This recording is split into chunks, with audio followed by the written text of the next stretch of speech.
War Muhammad wanni ati rakkatuuf hin jirtu obboleesso.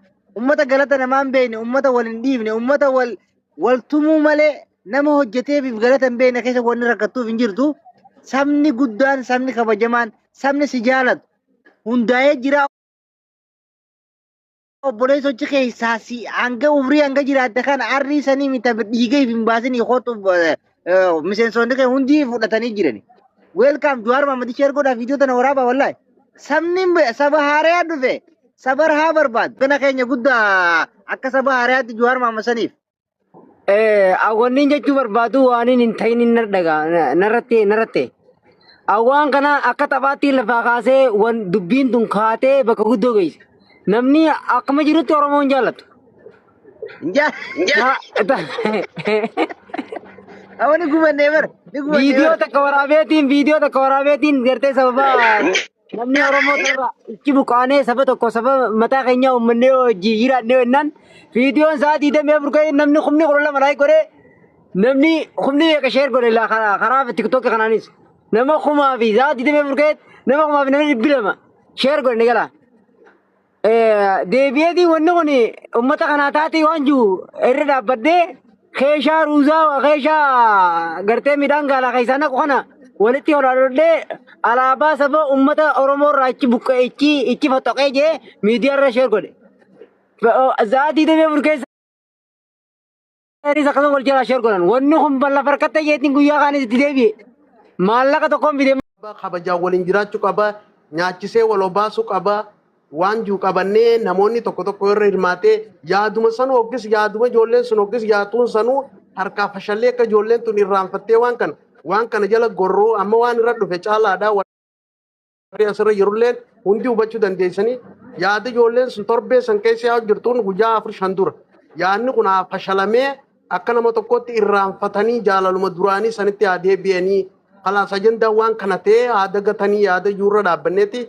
Waan kana gabbaasuu dandeenye yoo dogongora namni ijoolleen hin jiru ani wanni takka wanni ajaa'iba natte namni hundi ani wannummaan dhugatti jiraatu hundinuu akkanan seene namni kun hundinuu gara kana deebi'ee aadaa namni kun akkuma dogongora namni ijoolleen hin jiru alaamut gadi namni hundi kun akkuma kiyyatti aadaa bakka gubachaa jira waan jaalamaa takka natti mul'ate maaliif jennaan mee wanni kun namni waan kan hin deeggarree jira.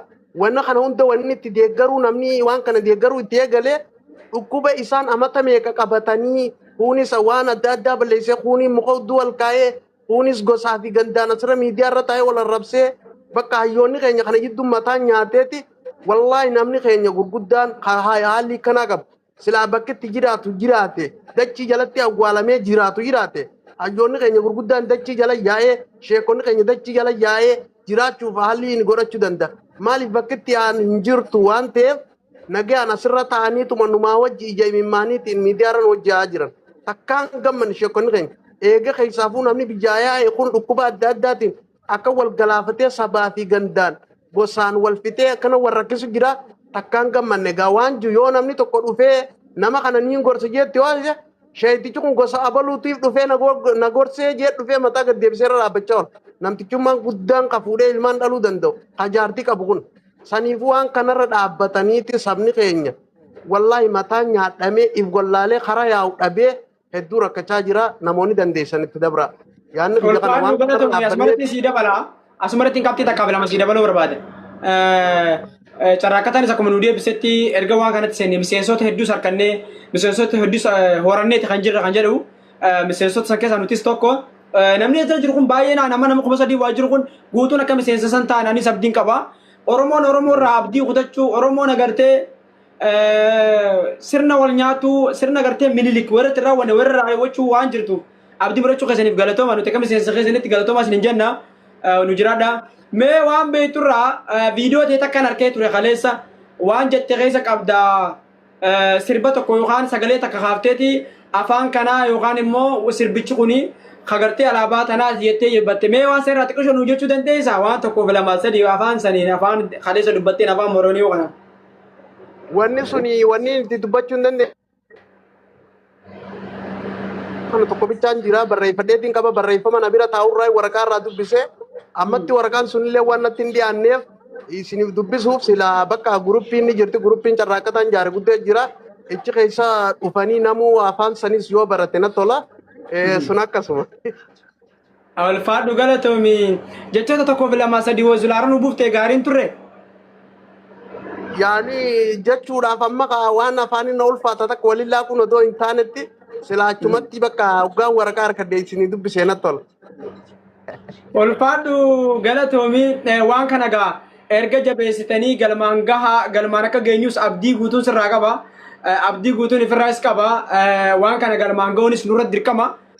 Gaa'is abboon agalcha. Akkuma jenne gaa carraaqataan waan dhaamtan yookaan waan garee moronoo kanaaf dhaamtan yoo qabaattan waan jajjabduu labsii dabarsitan waan jettan. Inga gisin inga yara aku gisin ni koi. Wangari di yara. Chala. Okay aye. Saba Oromo irraa dhufe Oromoo kun nyaannaan bakka qulqulluu barbaadaa gale.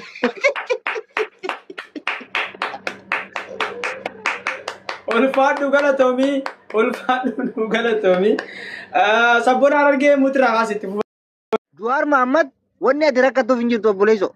Ummata galata namaa hin beekne, ummata wal hin dhiifne, ummata wal tumuu malee nama hojjeteef galata hin beekne keessa wanni rakkatuuf hin jirtu. Sabni guddaan, sabni kabajamaan, sabni si jaalatu hundaa'ee jira.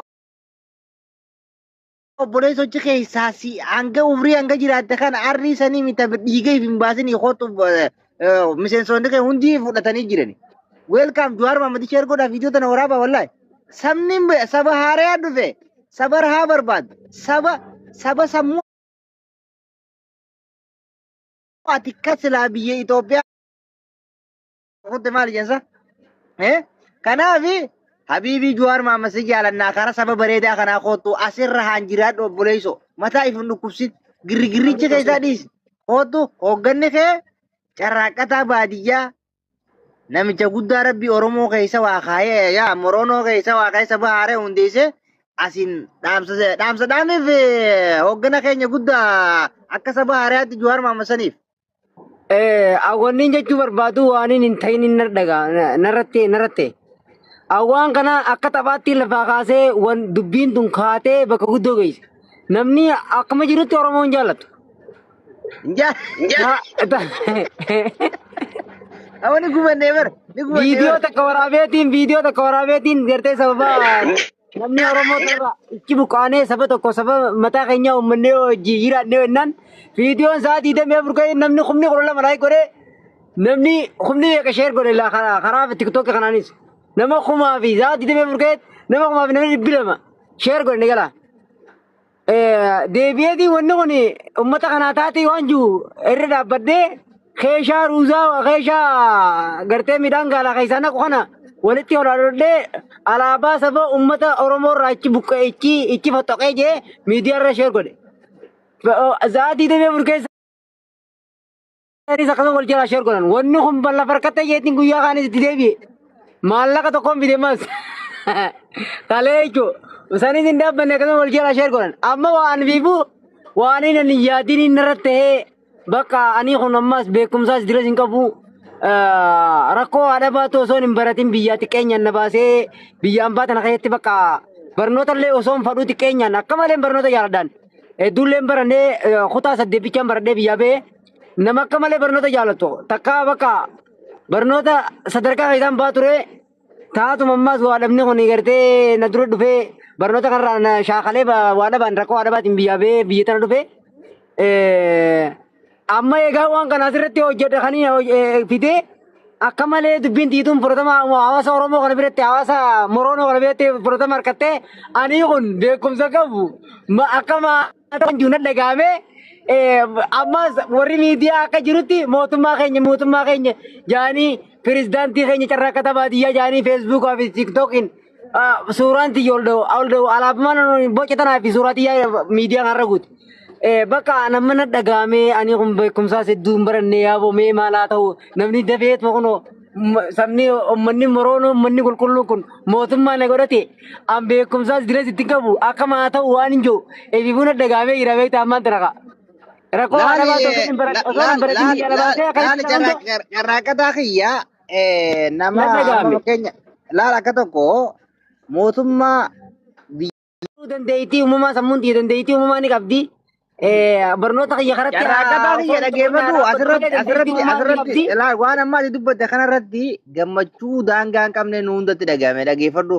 Ummata guutamee bokokee karaa yaa'u wallaalee hawaasni keenya amma keessaa baqanne kuni maqaalee yaamuu sodaanne wallaahi. Hawaasni keenya kamma keessaa yaane kuni hedduu nama wallaalaan guutameeti beekaan dhokatee namni wallaalaan irra baawara godhatee jechuudha. Sabona dhiifamaa yeroo asootan saba keenya hin jeena dhiifamaa yeroo asootan saba keenya hin jeena. Haa keessaa baqanne saniin saba keenya hin jeena haaree ammaa kana malee. Ummata bani aadam keessaa yaane san jenna. Ummata wal jibbuu haa keessaa baqanne san jaa malee saba keenya haa keessaa baqanne hin jeena. Wallaahi namni maqaa Oromoo kana ni jibbeettee namni yaa wallaahi. Waan wallaahi bar nama ajaa'ibsiisa bar amma laal carraaqqata waan tokkoon sii kaasa. Atini yeroo dheeraa wal beeyna miidiyaa kanarratti nama jabaa nama lillaahi maasis ati immoo waatus keessaan dhufe laal amma baadiyyaa jirtaasi rabbiin nama qulqulluu kana keessa waa kaaya. Dhageeffadhu nama qulqulluu. Anta kumaatu waan nuyi hin danda'a malee hin danda'u lubbuu jettanii himeen beeku beekta. Amma ati si sadarkaa kana jiru dhiisi amma jaarraa kana keessa jiru dhiisi. Akkuma mareefu caalaan kaasisanii gaafa amma hayyoonni keenya amma gaafa duraa jechuudha. Ati bara amma hiree gaarii qabda, hiree dammaqina keessa qabda jechuudha. Gaafa duraa bara qubee afaan Oromoo amma shebbakni sabaloo afaan rabbi ramataa godhuu fi biyyee irra barreessaniiti nama hangatti dhiyaatu barsiisanii hogguu diinitti dhufe biyyee san dhabamsiisan jechuudha. Dhukkee keessatti jechuudha. Ati amma dandeettii sitti qabda, jaalala hawaasaatis ni qabda, waa uumuullee hin dandeessa. Mootummaan abiyyaa makkachi taa'ee rasaasaan nama gatu kun hanga kee takka yaaduu hin danda'u na amani. Diktaatarummaan afaan qawweetiin nama bulchuu jira malee waa takka jechuudha. Si galtee na amani afaan qawweetiin gurubbii ijaarratee kophatti jechuudha. Kursiif jala qabu jira malee hanga kee takka waa sochoosuu hin danda'u na amani. Wallaan saba keenya beekadha. Awoot gadhaabe kanaafi carraaqataa kiyya laal yaanni ati fidde kuni dhageeffadhu. Caalaa mutii godhadhu kan shabakaan qabdu mangisti. Yaanni ati fidde kuni laal asitti dhaabbanne laal. Ajandaan mootummaa guddaan takka hangana deemee hin beeku.